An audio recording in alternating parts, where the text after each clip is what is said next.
Hello, so good to meet you at our global motivational meeting. We are reading World Futures book.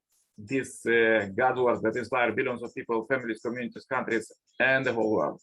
And will help you to just read this quote and practice in your daily life and business. Let's see.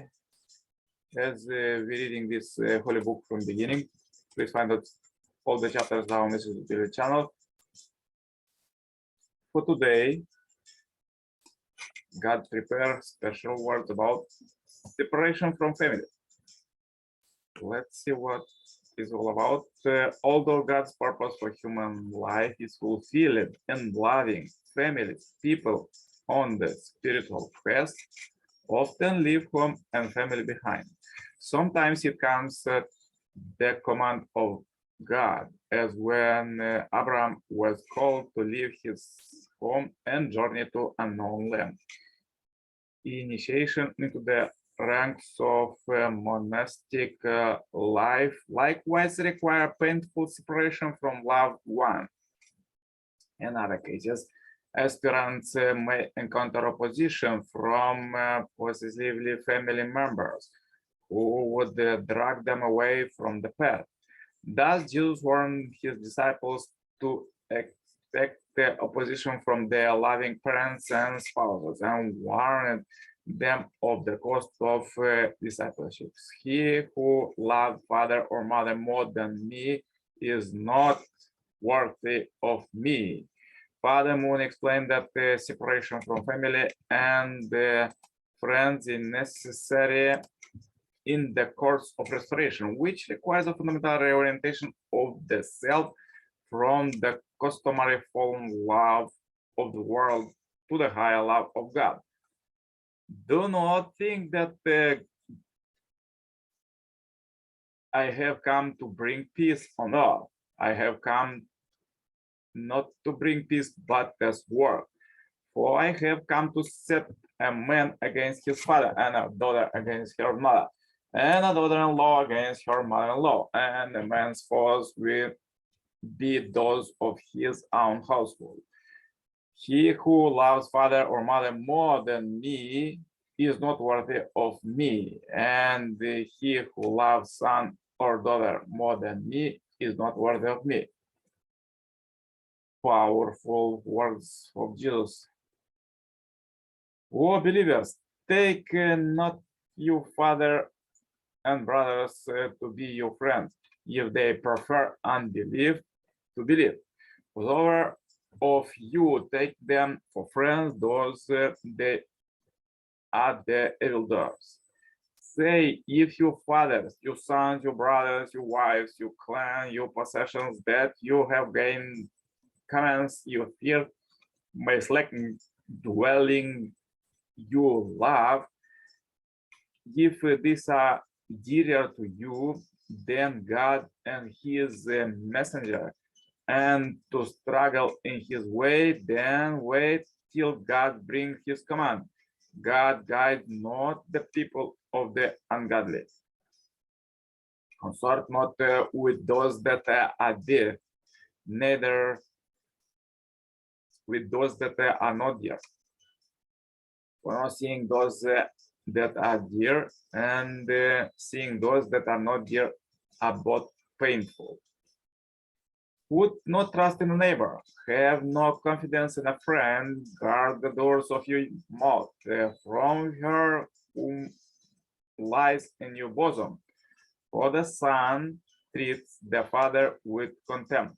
The daughters rise up against her mother, the daughter-in-law against her mother-in-law. A man's enemy are the men of his own house. But as for me, I will look to the Lord. I will wait for the God of my salvation. My God will hear me.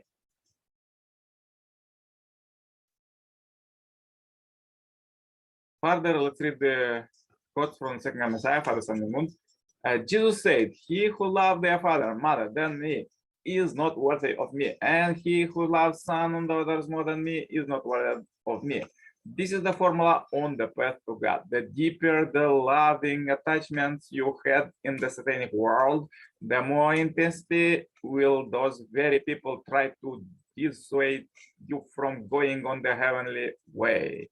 Know that it is a universal truth that you will have enemies among the members of your own family. Jesus said, anyone who loves his father or mother more than me is not worthy of me. And anyone who loves his son or daughter more than me is not worthy of me. That is one of the reasons why he was severely opposed. Why did he speak like that? It was to sever the original sin. Satan's blood is mixed in the fallen human and must be extracted. He continued, your own family members are your enemies. How can such a saying make sense? Because the original sin remains in the fallen human beings. He was right. As long as people continue to love one another while carrying the original sin cannot be removed. This is undeniable. While we continue to love our family members, we cannot overcome this pivotal barrier. That is why Jesus called them enemies. Blood, the lineage is transferred through love. Therefore, love, parental love, conjugal love, and children's love should be reversed 180 degrees. We should think, I do not need anything but God. God is above all. There is no other way to remove the original sin. I think my husband is the best, my wife is the best, and my son and daughters are the best. But what good is being the best of the lineage inherited from Satan? This is what you should deny. To possess God's love, you must deny your husband's love and your wife's love and your children's love. God originally intended human beings to relate with him alone. If there are any traces of Satan's play on your bodies, the original idea of love cannot take root. On the path to God, you cannot make progress without experiencing the state of heavenly love that is higher than the first love you knew in worldly life. A couple may have married after falling madly in love and felt that only death could part them. But once the two of them came to know God's will, they should find that higher realm of love to which their marriages seem pale in comparison. Then they will abandon their marriage within a week. How do we restore this world? We plant ourselves as individuals by going in the opposite direction, and then we can pull others to go forward. This is why in high-level religions such as Buddhism, those on the path must leave their homes. They are not permitted to love their father and mother, older sister or brother. The words in the Bible, anyone who does not hate his own father and mother and wife and children and brother and sister cannot be my disciples seems paradoxical, but they must be accepted as a rational theory to guide us to the path of heaven. If I know that I am self-centered and full of evil thoughts, should I continue to enjoy my habitual way of relating to people close to me? No. I should feel revulsion at that way I treat them. Feeling that way, I would want to be alone. Thus, a person of conscience may isolate himself and tell others not to come near him. Eventually, others will recognize that person, even the universe will protect him as he strives for honest. On the contrary, the universe will attempt to expel the person who constantly creates problems and who pollutes his surroundings by his evil actions. He will quickly travel down the road of destruction. Nature knows that human beings are evil. Therefore, do not think if it will be sympathetic to the person who lives as he pleases, not caring about how he affects others, or to the person who lives a solitary life over concern that he might be polluted by human relations. Have you ever had a friend whom you disliked and wish it will never come around, but who visited you constantly. Maybe the first few times you would talk to him, but if he came repeatedly, you will slam the door in his face. It is out of this consideration that asceticism emerged in the religious life. People seeking solitude would go deeply in the mountains and live as hermits, desiring to sever any relation with other human beings. We can view the emergence of such asceticism as a natural thing.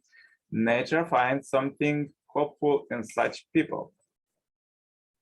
It is extremely difficult to leave your beloved children behind to follow the lonely path of heaven, where no one welcomes you. But that is my life story. When I went to North Korea, I abandoned my wife and infant child. I did not go because I wanted to. I went at heaven's command because God required it. I resisted and agonized for about a day or two, but because I knew God's situation was worse than my troubles, I went. You have struggled over your attachment to your family. Everyone loves his or her own son and daughters. So do dogs and pigs, and people as dull as trees and stones. Everyone is not different. It is not that I lack the heart of love my children. My love for them is as strong, as sensitive as any parent. Towards my mother, I am very sentimental. I love her dearly. However, when my mother visited me in the prison, I glared at her fiercely and shouted, "I am not your son. My mother is not longer alive." When I learned that she had passed away, I felt I had been an unbeautiful son. However, that son worked for God's will and to uphold the heavenly law. He worked for the sake of the nation and the world instead of working for himself and the happiness of his clan. Yeah, so powerful quotes for today. This was a good in the history. However, now Messiah, second coming, bring the marriage blessing. After marriage blessing, we're supposed to develop our love in our families, communities, cities, countries, and the whole world. If you will have difficulties, contact me for cooperation, counseling. The contacts are below, and turn on suggestion playlist. We prepare for you, and stay listening God's words all day. Stay blessed. Stay happy, healthy in this difficult time, and see you tomorrow with more powerful quotes. Yours, Nicolae Cirpala. Bye bye for now.